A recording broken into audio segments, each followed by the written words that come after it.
राम मंदिर में चढ़ावा चोरी को लेकर के जिस तरीके से सारे विपक्षी दल योगी और मोदी के खिलाफ एकजुट हो रहे हैं, आखिर इसके पीछे इनकी मंशा क्या है? रोजाना सुबह, दोपहर, शाम जैसे डॉक्टर कोई मेडिसिन लिख देता है, उस तरीके से ये लोग सुबह, दोपहर और शाम तीनों टाइम आकर के कुछ ना कुछ बयानबाजी कर रहे हैं। तो हिंदुस्तान के उन सनातनियों को इन लोगों के इन भाषणों के पीछे राम मंदिर में योगी और मोदी के खिलाफ यानी चंदा चोरी को लेकर के मोदी और योगी को लपेटने के पीछे इन लोगों की मूल भावना क्या है, यह हिंदुस्तान के हर सनातनी को समझ लेना चाहिए। और क्यों समझना चाहिए? क्योंकि ये बांटने और तोड़ने की वो साजिश है जिन्होंने हमेशा आस्था को तोड़ करके सनातनियों को अलग अलग टुकड़ों में बांट दिया। ये बहुत गहरी साजिश है साथियों, इसको आज हम बहुत बारीकी से समझेंगे और इसे समझना हम सबके लिए बहुत जरूरी है। हम आपको यह भी बताएंगे कि किस तरीके से केंद्र में बैठी मोदी सरकार इस देश के लिए, इस देश के आस्थावान लोगों के लिए क्या क्या कर रही है। जो लोग आज राम राम जप रहे हैं, राम के भक्त हो रहे हैं, उनके मैं वो कारनामे भी बताऊंगा कि ये लोग किस तरीके से राम को अपशब्द कह देते थे, राम को मानते नहीं, राम को जानते नहीं और आज राम राम कर रहे हैं। वो लोग जिन्हें आज चढ़ावा चोरी को लेकर के बड़ी फिक्र हो रही है, इन लोगों ने कैसे आम पब्लिक के करोड़ों डकार लिए और हीक तक नहीं ली। इनकी आज मैं आपके सामने वो सारे काले चिट्ठे खोलूंगा, आपके सामने वो सारी करतूतें इनकी बताऊंगा कि जिससे आपको समझ में आ जाएगा कि राम मंदिर में हुई चढ़ावा चोरी यकीनन हुई, सजा भी होनी चाहिए, लेकिन उस चढ़ावा चोरी को हथियार बना करके कैसे ये सनातन पे प्रहार कर रहे हैं। एक एक चीज समझाऊंगा, वीडियो को अंत तक देखिएगा, तब आपको समझ में आएगा कि ये राम मंदिर में चढ़ावा चोरी का मसले को पकड़ करके, उस लकीर को पकड़ करके विरोधी कितनी बड़ी साजिश रच रहे हैं और कैसे ये योगी और मोदी को मोहरा बना करके, उनको लक्ष्य बना करके असल में 100 करोड़ सनातनियों को एक तरीके से छिन्न भिन्न अलग अलग कर देना चाहते हैं। बहुत बड़ी साजिश है। वीडियो को अंत तक देखिएगा, सुनिएगा, समझिएगा। साथियों, सबसे पहले मैं आपको एक गाने की लाइनें बताता हूं। फिल्म आई थी हरे रामा हरे कृष्णा, जिसमें एक गाना था कि देखो दुनिया वालों तुम ये काम ना करो, राम का नाम बदनाम ना करो। असल में हम किसी भी धार्मिक स्थल पर जाते हैं तो हमारी एक आस्था होती है और हम उसी आस्था के तहत वहां पहुंचते हैं और वहां जाके मत्था टेकते हैं और जो हमारी पॉकेट में है, जो हमने बचाया है, रुपया, पैसा, सोना, चांदी, अपने अपनी हैसियत के लिहाज से हम वहां जाकर के अपना दान पुण्य करते हैं। लेकिन जब कोई ये कहे कि साहब वहां से आम आदमी का पैसा चुर गया, वहां से चढ़ावा चोरी हो गया, लुट गया, तो उससे क्या होता है कि हमारा मन खंडित होता है, हमारे को चोट पहुंचती है कि यार हमने इतनी मेहनत से अपना पैसा वहां चढ़ाया और चंद लोग चुरा के चले गए। उससे उस स्थान का भी क्रेज जो होता है वो कम होता है। राम बदनाम नहीं होते, राम तो वैसे ही हैं जैसे थे। राम के प्रति किसी की आस्था कम नहीं होती। हां, लोग वहां जाना हो सकता है कम कर दें, यह संभावना हो सकती है। जो चढ़ावा चढ़ रहा है हो सकता है वो कम कर दें। सबसे ज्यादा जो लगातार ये प्रहार कर रहे हैं विपक्षी, वो इसी बात पर कर रहे हैं और इनका पहला मकसद है कि लोगों की जो आस्था राम मंदिर के प्रति बनी है वो किसी तरीके से टूटे। वो जो कनेक्ट इनका अयोध्या से फिर से जुड़ा है वो किसी तरीके से खिन्न भिन्न छिन्न होना चाहिए। और इस चीज को आप लोग समझिए, क्यों ये लोग डॉक्टरों के बताए हुए तरीके से सुबह दोपहर शाम तीनों टाइम आते हैं और राम मंदिर में ऐसा हो गया, राम मंदिर में चढ़ावा चोरी हो गया। अरे भाई हुआ है, दुनिया देख रही है, खुद योगी सीएम कह रहे हैं, एसआईटी बन गई, जांच हो रही है, 8 लोगों की गिरफ्तारी हो गई, अनिल मिश्रा, चंपत राय, इनका इस्तीफा हो गया। और अब जरा सोचिए कि जिन लोगों की गिरफ्तारी हुई है उनसे पूछताछ होगी तो वो लोग भी बताएंगे ना किन के इशारे पर, किन लोगों के कहने पर और कौन कौन लोग हैं। तो ये सिर्फ 8 तक तो सीमित रहेगा नहीं, ये दायरा और भी बढ़ेगा, और भी गिरफ्तारियां होंगी। लेकिन इन्हें चैन नहीं है। पहले आरोप कि बताइए साहब जांच नहीं करा रहे, तो एसआईटी बन गई, एसआईटी बन गई, एफआईआर नहीं हुई, लो जी एफआईआर हो गई, एफआईआर हो गई साहब, चंपत राय ने इस्तीफा तक नहीं दिया, लो जी इस्तीफा भी हो गया।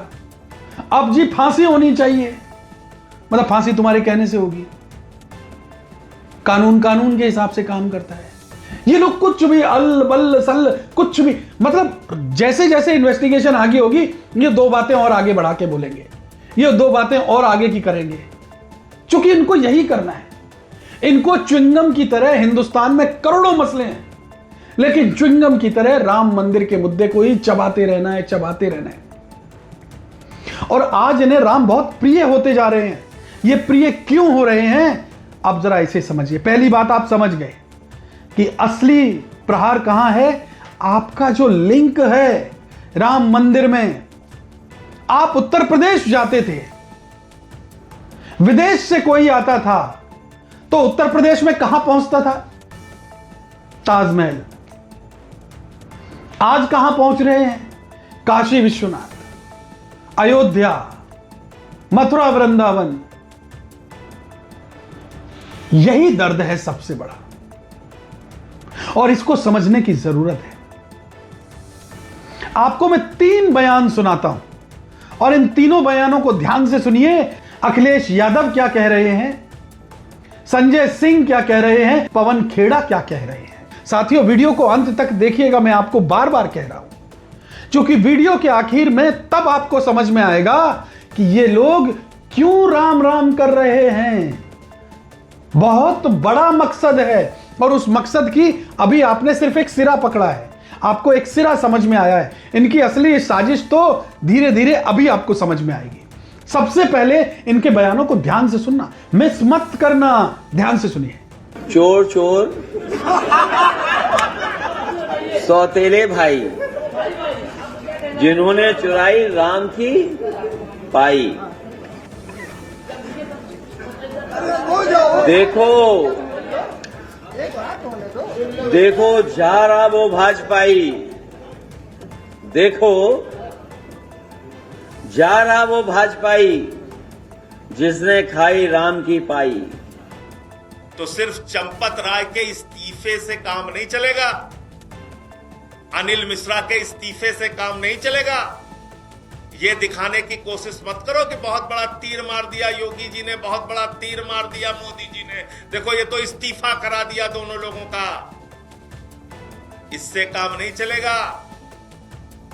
चंदा चोरी का माल चंपत राय और अनिल मिश्रा ने चंदा चोर पार्टी को पहुंचाया है।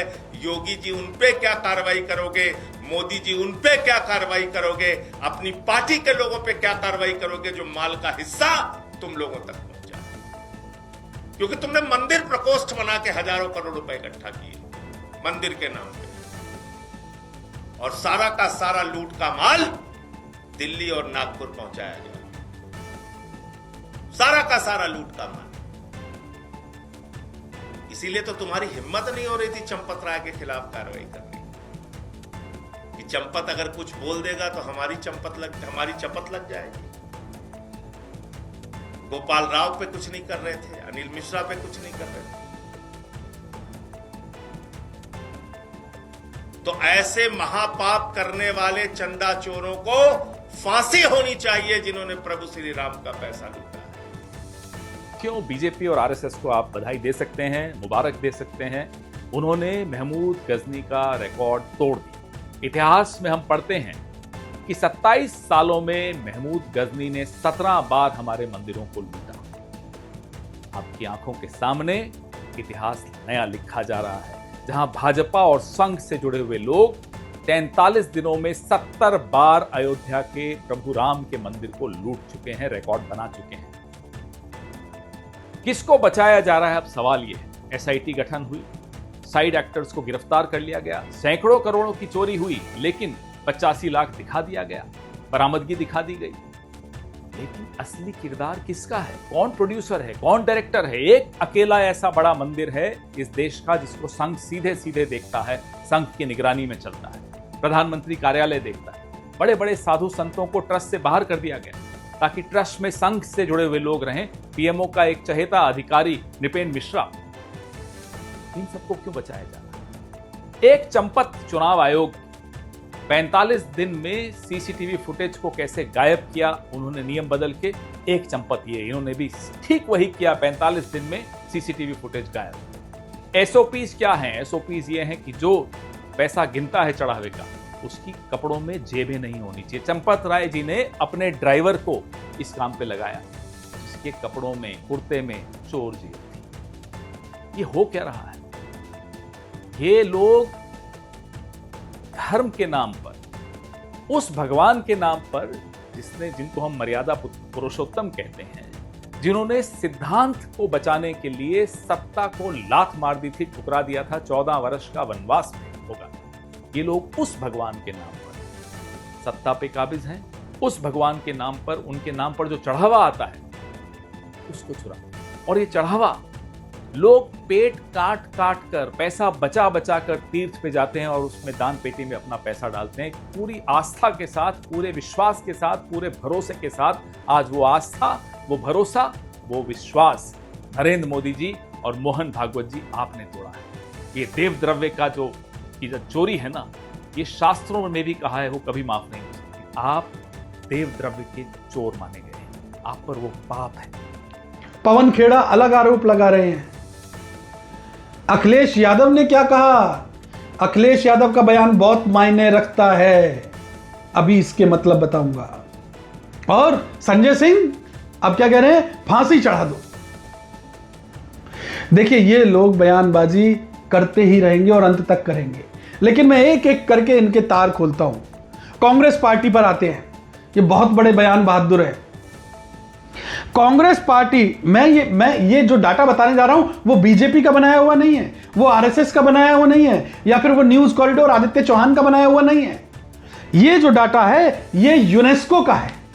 यूनेस्को की रिपोर्ट कहती है कि साल 1947 से लेकर के 1990 के बीच में 50,000 से ज्यादा हिंदू देवी देवताओं की मूर्तियां चोरी हो गई हिंदुस्तान से और विदेश पहुंच गई। जरा सोचिए, 1947 जब हमारा देश आजाद हुआ और 1990 तक 50,000 से ज्यादा हिंदू देवी देवताओं की मूर्तियां चोरी होकर के विदेश में पहुंच गई। यह यूनेस्को की रिपोर्ट कहती है।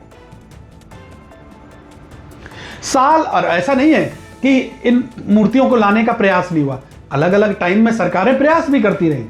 2014 तक जो सरकारें रही देश में, उन्होंने प्रयास किए और कितनी मूर्तियां आई?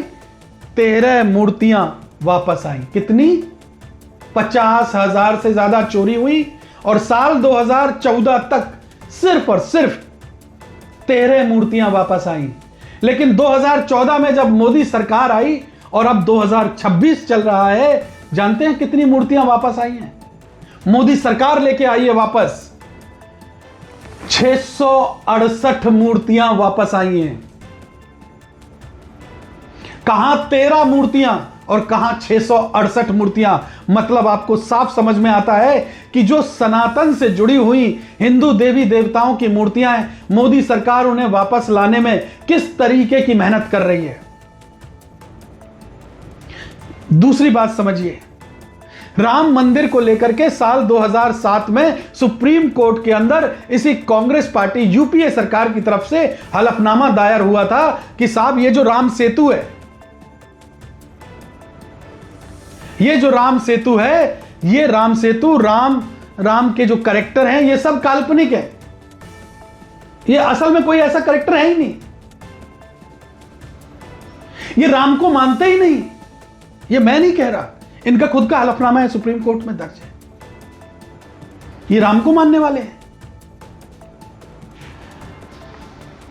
2024 में प्राण प्रतिष्ठा हुई अयोध्या में, इन्होंने बहिष्कार कर दिया, गए ही नहीं।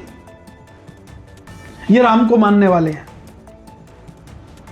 2025 में राहुल गांधी अमेरिका की ब्राउन यूनिवर्सिटी में थे, वो कहते राम तो माइथोलॉजिकल कैरेक्टर हैं, काल्पनिक कैरेक्टर हैं, कहानियों में गढ़े जाने वाले कैरेक्टर हैं, असल में कोई है नहीं कुछ भी।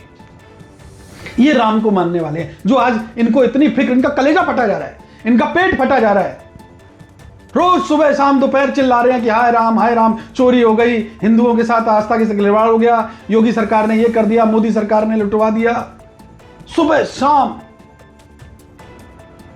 और ये वो लोग हैं जो राम को मानते नहीं। संजय सिंह कह रहे हैं कि अब फांसी हो जाए।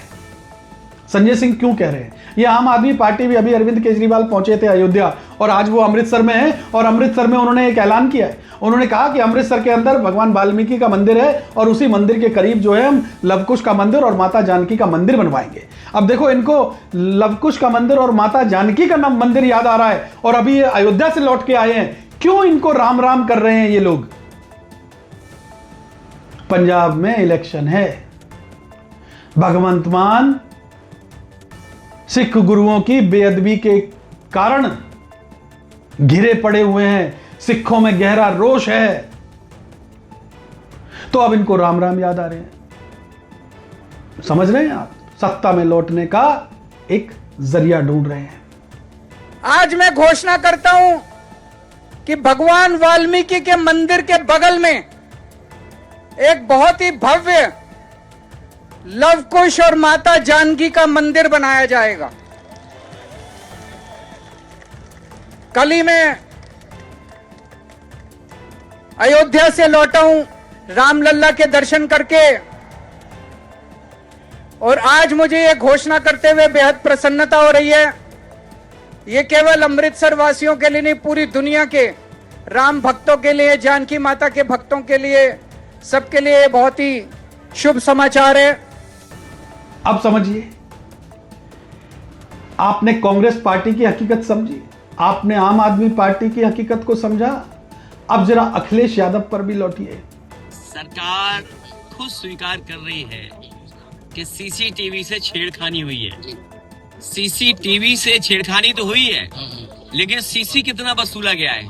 सीसी का मतलब चढ़ावा चोरी, सीसी का मतलब चंदा चोरी। अखिलेश यादव जो कह रहे हैं कि सीसीटीवी में कैद हो गया, सीसीटीवी से फुटेज के साथ छेड़छाड़ हो गई, और ये सीसी चंदा चोरी, चढ़ावा चोरी।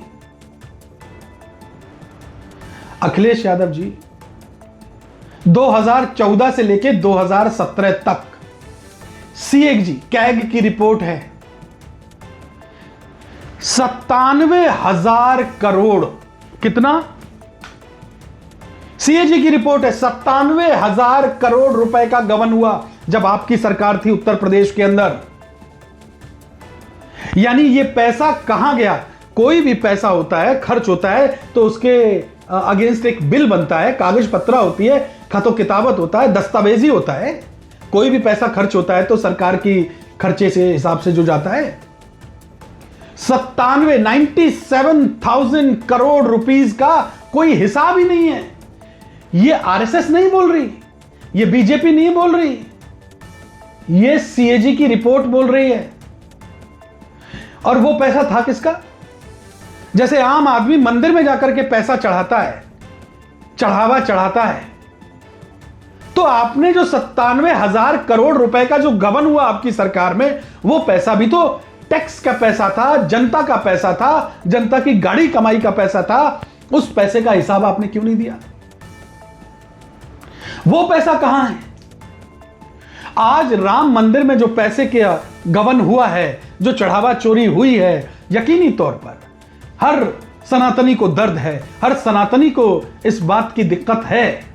और जितने लोग दोषी हैं सबको सजा होनी चाहिए, कड़ी सजा होनी चाहिए, कोई हिमायती नहीं है। लेकिन सवाल यह है कि 97,000 करोड़ का हिसाब कौन देगा? बताएंगे अखिलेश यादव? तो 97,000 करोड़ की बात पर चुप्पी। और राम मंदिर में जो चढ़ावा चोरी हुआ है, अभी कोई 7 करोड़ रुपए की बात आ रही है। मैं कह रहा हूं और थोड़ा बढ़ा दीजिए, और थोड़ी जांच पड़ताल हो जाएगी, 10 करोड़ रुपए हो जाएगा, 12 करोड़ हो जाएगा। मैं कह रहा हूं 15 करोड़ हो गया साहब। एक तरफ 15 करोड़ रुपए के पीछे आप कलेजा फाड़े पीट रहे हो, गली गली, मोहल्ले मोहल्ले, बीच चौक चौराहे पर जाकर के सनातनियों को एक तरीके से योगी और मोदी के अगेंस्ट करे पड़े हो आप। तो 15 करोड़ और एक तरफ 97,000 करोड़, 97,000 करोड़ रुपए पे कोई बात नहीं, और 15 करोड़ रुपए जो कि मैक्सिमम से मैक्सिमम मैं कह रहा हूं, उस पर आप कलेजा पीटे जा रहे हो। दोस्तों, एक बयान अखिलेश यादव का आपको फिर से सुन लेना चाहिए। इस बयान को फिर से सुनिए आप, क्योंकि इसी बयान में सारा सार छिपा हुआ है, आपको समझ में आ जाएगा। ध्यान से सुनिए। यूपी में भारतीय जनता पार्टी जीत गई। मैं डरा नहीं रहा हूँ। बंगाल का चुनाव तो देखा ना सबने, यहाँ के बाई इलेक्शन तो देखे ना आप। अगर मेरे जाने के बाद लालजी वर्मा जी आएंगे, उनसे पूछ लेना उनको हराने के लिए प्रशासन ने और शासन ने क्या किया था। उत्तर प्रदेश में चुनाव भारतीय जनता पार्टी जीत गई, तो आखिरी बार वोट डाल रहे हो गया। आपने अखिलेश यादव का बयान सुना? अखिलेश यादव ने वो पीड़ा, वो दर्द, वो पेट में छुपी हुई परेशानी अपनी बता दी। अखिलेश यादव क्या कह रहे हैं कि अगर 2027 में बीजेपी जीत गई तो फिर किसी को वोट डालने की जरूरत नहीं पड़ेगी। मतलब पश्चिम बंगाल में ममता बनर्जी हार गई, पूरे विपक्ष को कर्री चोट लग गई। इन्हें समझ में आ गया कि अब मोदी सरकार को रोक पाना आसान है नहीं।